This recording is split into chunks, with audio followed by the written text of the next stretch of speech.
It's time for Game Time Live, presented by Verizon. I'm Larry Michael at Raymond James Stadium here as the Redskins warming up before this fourth and final preseason game of the year. The Redskins starters will not play. It's a nice night, not too hot. It could be a lot hotter, I would say, here in Florida, west coast of Florida. And let's check out the playing surface as the Redskins and Tampa Bay Bucks will tee it up at 7:30 here tonight.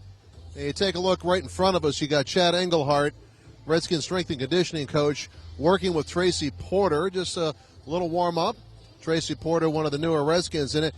Take a quick look here to the left on the sideline, Alex, if you could. You're going to see some of the Redskins starters who went through a run before the game. They warmed up. You got about 24 guys that will not play here tonight. There are some of them.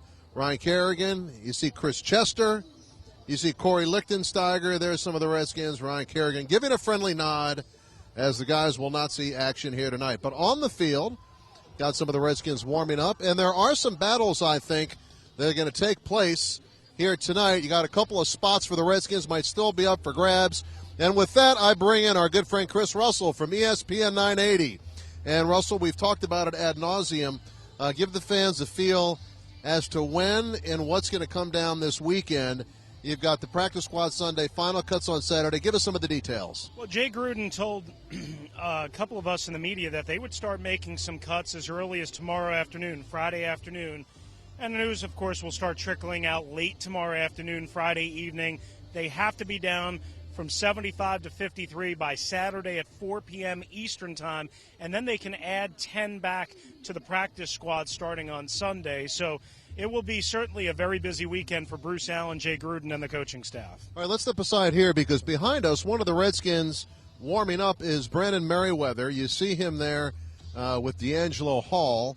And a nuance for the cuts. Brandon Merriweather expected to be suspended because of that hit. There is an appeal still ongoing, so this is not a fait accompli. But if, in fact, that suspension sticks, it'll happen Monday, which means the Redskins are kind of in a jam when it comes to this 53-man roster. No doubt. And the reason for that is because they'll get a roster exemption when the suspension begins, which isn't due to begin, as you said, Larry, until Monday. However, the roster has to be down, as we mentioned, to 53 on Saturday. Well, technically, they're going to have to carry and hold on to the roster spot of Brandon Merriweather from Saturday at 4 p.m. until Monday, provided that the appeal does not wipe out the entire suspension, which I think it's pretty safe to assume nobody is expecting. So it seems pretty plausible that the Redskins are in a bind where they're going to have to cut an extra player for at least a 36 or so hour period until they can bring him back. Ironically, right there to Brandon Merriweather's left, warming up with the hill of the Redskins cutoff, is Bakari Rambo, the safety out of Georgia. And he'll play tonight. He needs the work. And there's Akeem Davis running by, the man with arms similar to those of Chris Russell.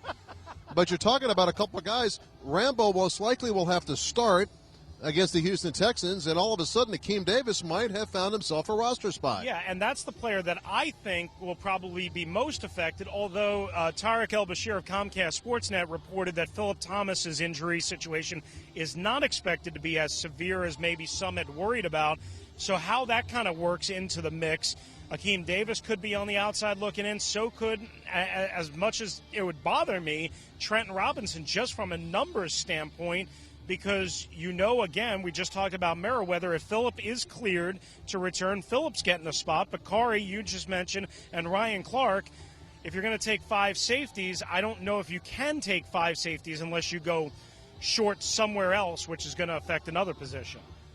All right, that's Chris Russell, ESPN 980. Well done, my friend. You're eloquent. I don't care what they say. I try very hard. Thank you.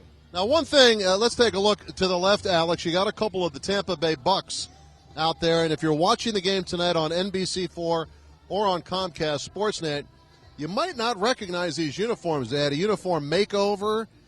You can judge for yourself if you like those uniforms or not. The pewter-colored pants and jerseys no longer in the color scheme for the Tampa Bay Bucks. So that's a look at their uniforms. Redskins going to wear the white jerseys and the gold pants. I welcome in Andrew Walker from Redskins.com. He does yeoman's work covering the Redskins from inside the friendly confines of Redskins Park. So, aren't you hot? I am hot. I'm very wisely in a jacket, so this will be coming off soon. I just don't want to show off the sweat stains on camera. No, in a little while you'll be sweating through the suit here on the playing surface. What do you expect out of this game, Andrew? There are some storylines, maybe not prime-time regular season storylines. There is some competition. A kicker will be decided tonight. That's right. Zach Hawker, the rookie, is challenging incumbent starter Kai Forbath. And really, they've been 50-50 this whole time, ever since off-season workouts. Jay Gruden said, it's really been 50-50. Hawker did have a really good game that opening game against the Patriots, but, in practices and games, it's really been split 50-50. So, unless the Redskins take two kickers, which really doesn't seem likely, it's going to come down to what they do in this game. Running back situation, something the Redskins fans have been impressed with, I think, in the preseason. You can't carry them all. How do you think this is going to shake out, or do you think this game still might determine who that final running back is for the season? Well, you talk about a position with a ton of depth there for the Redskins. I mean, Alfred Morris and Roy Halou alone have done some stuff this preseason. You knew they were going to do some things, but, you have Lake Seastrunk, you have Chris Thompson, you have Evan Royster, you have you have Halou, you have all those guys that are so talented, and it's deep back there, so they're going to be competing hard. They're going to have limited reps tonight sharing the ball, so you also have Silas Red back there, so those are four guys competing for 1, 2, 3 spots maybe with the practice squad, so it's going to be a lot of competition there. Alex, take a long shot around this stadium. Give us a feel for actually the expanse of the stadium. They have held Super Bowls in this stadium, and during a Super Bowl you can't find a seat. And here you can't find a spectator so far, with kickoff approaching at 7:30, a little more than an hour and 15 minutes away. As we tape this edition of Gametime Live presented by Verizon, not going to be a lot of people here. I guess you're down here, you might have better things to do. Yeah, I don't know. I mean, seems like it'd be a good game if you're a true football fan to see, your second and third stringers competing for jobs. I mean, it's kind of cliche, but this is their Super Bowl. This is what they're trying to make their living off of. I look at a guy like Akeem Davis for the Redskins who, you talk to him every day, and he says every day is the best day of his life because he's getting the chance to play football, and, he does things the right way. He's very approachable. He's willing to play special teams, do whatever you ask of him just for that spot, and this is his Super Bowl. Again, it's a nice night, not too hot, good night for football. Redskins and Buccaneers kick it off at 7:30. Buccaneers with a new head coach, but a familiar face. Lovie Smith had 3 division titles with the Chicago Bears, an 81-63 record as head coach at Chicago, and he replaces Greg Schiano here in Tampa Bay after a rough year last year. Schiano's college tactics didn't take well with pro players, and he has moved on, and Lovie Smith has moved in. How about your quarterback situation? We're going to see Kirk Cousins. I understand he might not play. Yeah, the reports from other media members are that it'll be all Colt McCoy tonight. The situation at quarterback, it'd really be unfortunate if Kirk Cousins was to go down with an injury. He's your prime backup guy. Colt McCoy has shown he can sling the ball around still and find some open receivers. He gives these guys a good chance to show what they can do too. I want to thank Andrew Walker for stopping by. You might want to get that suit cleaned.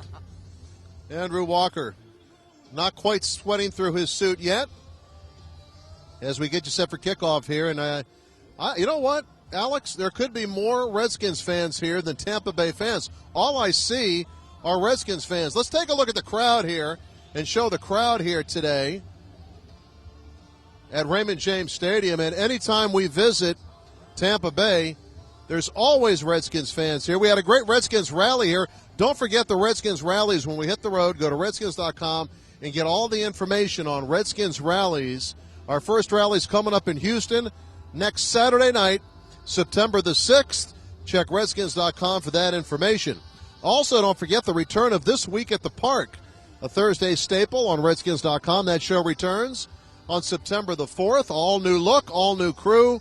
That's This Week at the Park, and debuting the day after the first Redskin game on redskins.com and on Comcast Sportsnet will be the Monday morning roundup show, and we've got a new crew with that as well. Chris Cooley moves into the anchor seat, and Marcus Washington, former great Redskin linebacker, will be there as well. And that kicks off on Monday, September the 8th. Monday morning roundup right on redskins.com. There's a look at some of the Redskins fans. And there's not a lot of fans here. As you can see, the Redskins fans outnumber all the other fans here so far. Alex, one more look at the field before we say goodbye. A little bit of a breeze here tonight. There is a possibility of rain a little bit later here tonight. We hope that holds off as the Redskins and Tampa Bay Bucs going to kick it off at 7:30. Here's Niles Paul, one of the Redskins regulars warming up. We'll see what Niles Paul can do today. He will get the starting nod at the tight end position. Logan Paulson also in uniform. Ted Bolser, 3 of the 4 tight ends are suited up. There's Nick Williams in front of us. Nick with a couple of touchdowns so far this year. The little wide receiver who has really been impressive. Nick Williams, a fantastic football player. The numbers might not work in his favor. We'll see what he can do with the final impression on the coaches here tonight. Preseason is just about over, folks. The regular season kicks off September 7th in Houston. That's the next time you'll see us for Game Time Live, presented by Verizon. On behalf of the crew, thank you so much for watching. Enjoy the game, and we'll see you next time.